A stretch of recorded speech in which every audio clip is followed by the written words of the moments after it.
Өнөөдөр зээлийн мэдээллийн сангийн хуулинд өөрчлөлт оруулахаар их хурлын гишүүн санаачлан өргөн барьж байгаа хуулийг хэлцэх хэсэгтэр бол хэлцэх нь зүйтэй.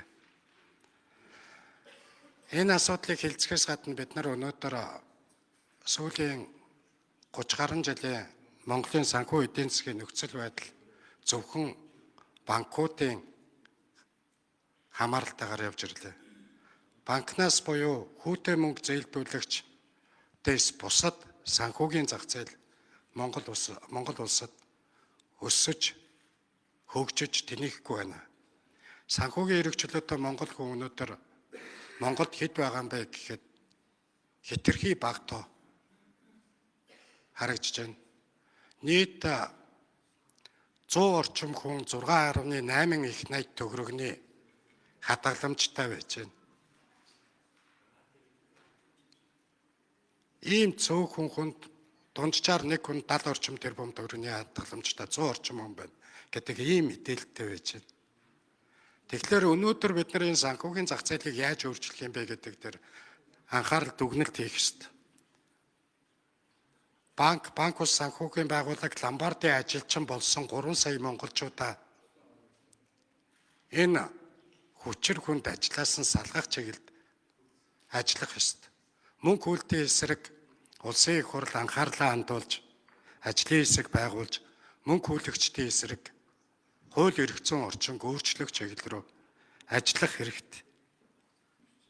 30 жилийн санхүүгийн үйл явц хөрөнгийн бирж, 2 дахь үн цаасны зах зээл, бусад санхүүгийн арга хэрэгслүүд Монголд хөгжихгүй байгаа нь Монголын банкуудын лобби улсын их хурлд үеийн үед ноёрхож ирснээс үүдэлтэй тэдний лобби явсаар ирснээс үүдэлтэй гэж харж байна. Өнөөдөр байгаа энэ мэдээллийн сангийн хуулинд өөрчлөлт оруулахдаа иргэдээ оноожуулж хүртээмжтэй зээлтэй болгож гэдэг тайлбарууд явж байгаа боловч журмын төслүүдийг нөгөө зөвшөөрөл олгодог, журам олгодог зүйлүүдийг дахиад нөгөө эрх мэдэлтэй хэсэг рүү шилжүүлэх, захиргааны байгууллагт шилжүүлэх тэр чиглэл рүүгээ орж ирж байгаа нь харамсалтай байна. Монголд өнөөдөр Монгол төгрөгийн ханшийн уналт нэг төгрөг өнөөдөр тэр хэмжээний талбай бүрдэг обооноос хямд үнэтэй болсон. Магадгүй 100 төгрөгч тийм болсон байна. Монгол төгрөгийн ханшийн уналт, инфляц, өндөр хүү энэ бүгдээс иргэдээ аврахын төлөө улсын их хурл анхааран ажиллаж зайлшгүй яаралтай санхүүгийн зах зээлийн өөрчлөлтийг хийх нь зүйтэй гэж харж байна.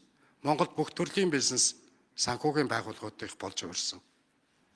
Монголд өнөөдөр аливаа зүйлийг ивент тэтгэж байгаа шоу тэмцээнийг ивент тэтгэж байгаа газар бол санхүүгийн байгууллагууд л байна.